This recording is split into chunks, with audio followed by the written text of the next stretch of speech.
Frederick Douglass by Brian S. McGrath. Frederick Douglass was born into slavery in Talbot County, Maryland. He was raised by his grandmother, who was enslaved. He was taken from her when he was a child and sent to Baltimore, Maryland. There, he worked as a servant in the household of shipbuilder Hugh Auld. Auld's wife, Sophia, began teaching young Frederick to read and write. Then her husband told her to stop.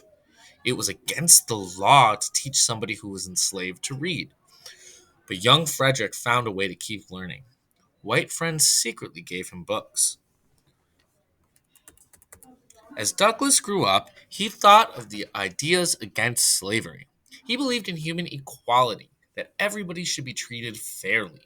He found that idea in the Declaration of Independence. Eventually, he was sent back to the Maryland plantation where he was born. There, his white masters saw him as a rule breaker. This was partly because he was teaching other enslaved people how to read the Bible. Before long, Douglass was sent to work for Edward Covey. Covey was known as a brutal slave breaker. He whipped his slaves. In the book he wrote about his life, Douglass writes that how he fought and beat Covey. They fought hand to hand. After that, Covey never whipped Douglass again. In 1838, Douglass escaped from slavery. He disguised himself as a sailor and headed north. He made his way to New York City. The abolitionist. In New York City, Douglass married Anna Murray. The couple settled in New Bedford, Massachusetts. They lived in a community of free black people. They became active in the abolitionist movement. Abolitionists wanted to end slavery. Douglass was a good storyteller. His stories about his life as a slave got the attention of William Lloyd Garrison. He was the editor of an anti slavery newspaper, The Liberator. Garrison encouraged Douglass to write about his own experiences. The result was The Narrative of Life by Frederick Douglass, an American slave. The book was published in 1845. It became a bestseller. In 1847, Douglass's supporters raised money to buy his freedom.